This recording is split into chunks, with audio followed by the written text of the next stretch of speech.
Hello, my dear friends. Welcome to our channel Be Nice for Better Life. आज के video में हम देखने वाले हैं साइंस के 50 इंपॉर्टेंट क्वेश्चन जो कि हमारे 1000 साइंस सीरीज का पार्ट 10 होगा। इसमें आपको साइंस के बहुत ही अच्छे और जो प्रश्न बार बार आते हैं उनको शामिल किया गया। दोस्तों, तो देर न करते हुए हम अपने सीधे प्रश्न संख्या 1 को देखते हैं। और हाँ दोस्तों, आपने अभी तक चैनल को सब्सक्राइब नहीं किया है तो जरूर सब्सक्राइब कर लेंगे। फ्रेंड्स, थोड़ी सी तबीयत नासाज होने के कारण हो सके कि अगले 2-3 दिन में वीडियो नहीं बना पाऊँ और आपको प्रश्न ना दे पाऊँ, तो इसके लिए बहुत बहुत सॉरी। और फिर भी मैं कोशिश करूँगा कि ये सेशन न रुके और जारी रहे। तो चलिए हम प्रश्न संख्या 1 को देखते हैं, जो कि कहता है द्वीपों की संख्या सर्वाधिक कहाँ है। द्वीपों की संख्या सर्वाधिक कहाँ है? तो इसका उत्तर होगा प्रशांत महासागर में। हमारा पहला प्रश्न है द्वीपों की संख्या सर्वाधिक कहाँ है? तो इसका उत्तर होगा प्रशांत महासागर में द्वीपों की संख्या सबसे ज्यादा है, सर्वाधिक। हमारा अगला प्रश्न है जब सूर्य, चंद्रमा एवं पृथ्वी लगभग एक ही सरल रेखा में स्थित होते हैं तब उस स्थिति को क्या कहा जाता है? जब सूर्य, चंद्रमा एवं पृथ्वी लगभग एक ही सरल रेखा में स्थित होते हैं तो उस स्थिति को क्या कहा जाता है? इसका उत्तर होगा दैनिक ज्वार। ऐसी स्थिति को हम लोग दैनिक ज्वार के नाम से जानते हैं या उसे दैनिक ज्वार कहा जाता है। अगला प्रश्न है सर्वाधिक लवणता वाला सागर कौन सा है? सर्वाधिक लवणता वाला सागर कौन सा है? इसका उत्तर होगा मोन लेक। मोन लेक सागर जो है सर्वाधिक लवणता वाला सागर है। अगला प्रश्न है किस प्रकार की मृदा का निर्माण रेगिस्तानी या उप रेगिस्तानी जलवायु दशाओं के अंतर्गत होता है? किस प्रकार की मृदा का निर्माण रेगिस्तानी या उप रेगिस्तानी जलवायु दशाओं के अंतर्गत होता है? इसका उत्तर होगा एरिडोसॉल। इसका उत्तर होगा एरिडोसॉल। हमारा अगला प्रश्न है जल में पनपने वाले पौधे क्या कहलाते हैं? जल में पनपने वाले पौधों को हाइड्रोफाइट्स कहा जाता है। जल में पनपने वाले पौधों को हाइड्रोफाइट्स कहा जाता है। अगला प्रश्न है मालाबार क्षेत्र में किस प्रकार की वनस्पति मिलती है? मालाबार क्षेत्र में किस प्रकार की वनस्पति मिलती है? तो यहाँ पे वर्षावन जो है सो वनस्पतियां मिलती हैं। अगला प्रश्न है एक्सरे का आविष्कार किसने किया था? एक्सरे का आविष्कार किसने किया था? इसका उत्तर होगा रॉटजन ने। इसका उत्तर होगा रॉटजन। एक्सरे का आविष्कार रॉटजन ने किया था। अगला प्रश्न है प्याज लहसुन में गंध किस तत्व की उपस्थिति के कारण होता है? प्याज और लहसुन में जो एक अलग तरीके का गंध होता है वो किसकी उपस्थिति के कारण या किस तत्व की उपस्थिति के कारण होता है? इसका उत्तर होगा पोटेशियम। पोटेशियम की उपस्थिति के कारण प्याज और लहसुन में एक अलग विशेष प्रकार का गंध पाया जाता है। अगला प्रश्न है आलू किस कुल से संबंधित है? आलू का कुल पूछ रहा है कि आलू का कुल किससे संबंधित है? इसका उत्तर होगा सोलेनेसी। इसका उत्तर होगा सोलेनेसी कुल से आलू संबंधित है। अगला प्रश्न है दालचीनी पेड़ के किस भाग से प्राप्त होता है? दालचीनी जो हम मसाले के रूप में यूज करते हैं वो किस पेड़ के छाल से प्राप्त होता है और किस पेड़ से प्राप्त होता है? पेड़ के किस भाग से प्राप्त होता है दोस्तों? तो छाल से। पेड़ के छाल से जो है सो दालचीनी बनाया जाता है या प्राप्त किया जाता है। अगला प्रश्न है प्रकाश का वेग कितना होता है? प्रकाश का वेग कितना होता है? इसका उत्तर होगा 3 गुने 108 मीटर पर सेकेंड। 3 गुने 108 मीटर पर सेकेंड। अगला प्रश्न है हवाई जहाज का आविष्कार किसने किया था? हवाई जहाज का आविष्कार किसने किया था? इसका उत्तर होगा राइट ब्रदर्स ने। राइट ब्रदर्स ने हवाई जहाज का आविष्कार किया था। अगला प्रश्न है दक्षिणी गोलार्ध में स्थित सबसे बड़ा कोयला क्षेत्र कहाँ है? दक्षिणी गोलार्ध में स्थित सबसे बड़ा कोयला क्षेत्र कौन सा है?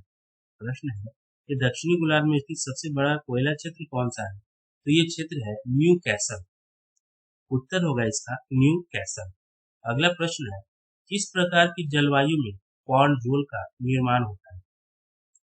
किस प्रकार की जलवायु में कॉर्नजोल का निर्माण होता है? इसका उत्तर होगा भूमध्य सागरीय। भूमध्य सागरीय जलवायु में कोर्जोल का निर्माण होता है।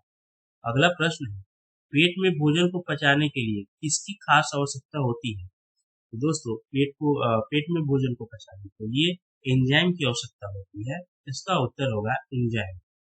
अगला प्रश्न है, कार्बन का सर्वाधिक शुद्ध रूप कार्बन का सर्वाधिक शुद्ध रूप क्या होता है? तो हीरा जो है सो कार्बन का सर्वाधिक शुद्ध रूप माना जाता है या होता भी है। अगला प्रश्न है, वेग सदिश राशि है या अदिश राशि? वेग जो है सो वेलोसिटी सदिश राशि है या अदिश राशि? तो इसका उत्तर होगा सदिश राशि। यहाँ पे मैं छोटा सा एक लाइन में आपको बता दूं कि जिन भौतिक राशियों में परिमाण और दिशा दोनों निहित होते हैं उसे सदिश राशि कहते हैं। एज फॉर एग्जाम्पल वेग, बल, संवेग इत्यादि। और जिन राशियों में केवल परिमाण होते हैं उन्हें अदिश राशि कहा जाता है, जैसे कि चाल, दूरी, द्रव्यमान, समय इत्यादि। अगला प्रश्न है, वाहनों से निकलने वाली प्रदूषित गैस मुख्यतः होती है। वाहनों से निकलने वाली प्रदूषित गैस मुख्यतः जो है सो कार्बन मोनोऑक्साइड गैस होती है। कार्बन मोनोऑक्साइड गैस वाहनों से निकलने वाली सबसे प्रदूषित गैस है। अगला प्रश्न है, पेट्रोलियम से प्राप्त होने वाला मोम पेट्रोलियम से प्राप्त होने वाला मोम को कहते हैं पैराफिन मोम। इसका उत्तर होगा पैराफिन मोम। अगला प्रश्न है, नींबू खट्टा किस कारण से होता है? नींबू खट्टा किस कारण से होता है? तो इसका उत्तर होगा साइट्रिक एसिड के कारण से नींबू खट्टा होता है। साइट्रिक अम्ल, इसका उत्तर होगा साइट्रिक। अगला प्रश्न है, शराब का निर्माण किस क्रिया के परिणाम स्वरूप होता है? शराब का निर्माण किस प्रक्रिया के परिणाम स्वरूप होता है? तो ये किण्वन के परिणाम स्वरूप होता है। शराब बनाया जाता है जिस प्रक्रिया के अंतर्गत उस प्रक्रिया को किण्वन कहा जाता है। अगला प्रश्न है, 1.5 मीटर लंबे व्यक्ति को अपना संपूर्ण प्रतिबिंब देखने के लिए आवश्यक दर्पण की न्यूनतम लंबाई कितनी होगी? 1.5 मीटर लंबे व्यक्ति को अपना संपूर्ण प्रतिबिंब देखने के लिए आवश्यक दर्पण की न्यूनतम लंबाई कितनी होगी? तो इसका उत्तर होगा 0.75 मीटर। 0.75 मीटर में वो व्यक्ति अपना संपूर्ण प्रतिबिंब देख सकेगा। अगला प्रश्न है, पौधों के किस भाग से कॉफी निकलता है? पौधों के किस भाग से कॉफी प्राप्त होता है? तो पौधे के बीज से। कॉफी के बीज होते हैं, तो कॉफी के बीज से कॉफी प्राप्त होता है। अगला प्रश्न है, प्रकाश में विद्युत चुंबकीय स्वरूप की खोज किसने की थी? प्रकाश में विद्युत चुंबकीय स्वरूप होता है, उसकी खोज किसने की थी? तो उसकी खोज मैक्सवेल ने की थी। इस प्रश्न का उत्तर होगा मैक्सवेल। आप जरूर ध्यान रखिए, ये प्रश्न बहुत ही विशेष है, महत्वपूर्ण है भी है। अगला प्रश्न है, धान का प्रति धान का प्रसिद्ध रोग खैरा रोग। धान में जो सबसे प्रसिद्ध रोग लगता है उसका नाम है खैरा रोग। खैरा रोग किसके कारण होता है? खैरा रोग जो है सो किसके कारण होता है? तो ये विषाणु के कारण होता है। इस प्रश्न का उत्तर होगा विषाणु। अगला प्रश्न है, जीव द्रव जीवन का भौतिक आधार। जीव द्रव जीवन का भौतिक आधार है, यह कथन किसने कहा था? यह किसका कथन है? उत्तर होगा लेमार्क, साइंटिस्ट थे, इन्होंने कहा था जीव द्रव जीवन का भौतिक आधार। अगला प्रश्न है, रेगिस्तान में पैदा होने वाले पौधे क्या कहलाते हैं? रेगिस्तान में पैदा होने वाले पौधे क्या कहलाते हैं? तो ये जीरोफाइट्स कहलाते हैं। रेगिस्तान में होने वाले पौधों को हम जीरोफाइट्स कहते हैं या इस कैटेगरी में रखा जाता है। अगला प्रश्न है, सूर्य की ऊष्मा पृथ्वी पर किस प्रकार के संचार माध्यम से आती है? सूर्य की ऊष्मा जो है पृथ्वी पर किस प्रकार के संचार माध्यम से आती है? तो ये विकिरण। इसका उत्तर होगा विकिरण के माध्यम से। विकिरण एक संचार का माध्यम है, इस माध्यम से सूर्य की ऊष्मा पृथ्वी पर पहुंचती है। अगला प्रश्न, माइक्रोफोन का आविष्कार किसने किया था? माइक्रोफोन का आविष्कार किसने किया था? इसका उत्तर होगा ग्राहम बेल ने। माइक्रोफोन का आविष्कार ग्राहम बेल ने किया था। अगला प्रश्न है, मैनोमीटर के द्वारा किसकी माप की जाती है? मैनोमीटर के द्वारा किसकी माप की जाती है? तो गैसों के दाब की माप मैनोमीटर के द्वारा की जाती है। इसका उत्तर होगा गैसों का दाब। अगला प्रश्न है, प्रकाशीय विकिरण की प्रकृति होती है। प्रकाशीय विकिरण की प्रकृति कैसी होती है? इसका उत्तर होगा तरंग एवं कण दोनों के समान। तरंग एवं कण दोनों के समान जो है सो प्रकाशीय विकिरण की प्रकृति होती है। अगला प्रश्न है, सूर्य की किरणों की तीव्रता मापने वाले उपकरण को क्या कहते हैं? सूर्य की किरणों की तीव्रता मापने वाले उपकरण को क्या कहते हैं? तो इसका उत्तर होगा एक्टियोमीटर। एक्टियोमीटर जो है सो सूर्य की किरणों की तीव्रता मापने में उपकरण का प्रयोग किया जाता है। अगला प्रश्न है, हाइड्रोजन का अवशोषण करने वाली धातु कौन सी है? हाइड्रोजन का अवशोषण करने वाली धातु कौन सी है? इसका उत्तर होगा पैलेडियम। पैलेडियम जो है सो हाइड्रोजन का अवशोषण करने वाली धातु होती है। अगला प्रश्न है, क्यूरी किसकी इकाई का नाम है? क्यूरी इसकी इकाई का नाम है। तो ये रेडियो एक्टिव धारिता की इकाई को हम लोग क्यूरी के नाम से जानते हैं या होता है। अगला प्रश्न है, वायु में थोड़ी देर रखने पर किसी धातु के ऊपर हरे रंग की बेसिक कार्बोनेट की परत जम जाती है। वायु में थोड़ी देर रखने पर किसी धातु के ऊपर हरे रंग की बेसिक कार्बोनेट की परत जम जाती है, वह धातु कौन सी है? इसका उत्तर होगा तांब। वो धातु तांबे की है, ताम्र। अगला प्रश्न है, तारे अपनी ऊर्जा को किस प्रकार प्राप्त करते हैं? तारे अपनी ऊर्जा इस प्रकार प्राप्त करते हैं। तो तारे अपनी ऊर्जा नाभिकीय संयोजन के फलस्वरूप प्राप्त करते हैं। इसका उत्तर होगा नाभिकीय संयोजन। अगला प्रश्न है, लोहे पर जंग लगना किसका उदाहरण है? लोहे पर जंग लगना किसका उदाहरण है?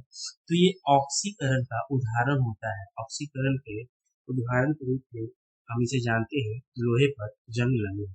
अगला प्रश्न, कौन सी गैस वायु से हल्की है? कौन सी गैस वायु से हल्की होती है? इसका उत्तर होगा अमोनिया गैस जो है सो वायु से हल्की होती है।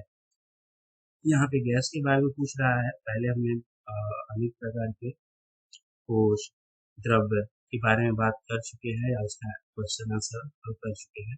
अब यहाँ पे गैस के बारे में पूछ रहा है, तो अमोनिया जो है सो वायु से हल्की गैस होती है। अगला प्रश्न है, श्वेत प्रकाश को नली में किस प्रकार पैदा किया जाता है? श्वेत प्रकाश को नली में किस प्रकार पैदा किया जाता है? उत्तर होगा तंतु को गर्म करके। तंतु को गर्म करके हम श्वेत प्रकाश को नली में पैदा किया जाता है लेबोरेटरी में। अगला प्रश्न, कौन सी गैस वायु को सबसे अधिक प्रदूषित करती है? कौन सी गैस वायु को सबसे अधिक प्रदूषित करती है? वो गैस है कार्बन मोनोऑक्साइड।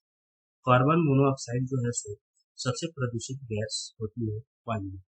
अगला प्रश्न है, प्रकाश के ध्रुवण की घटना से यह सिद्ध होता है कि प्रकाश तरंग है।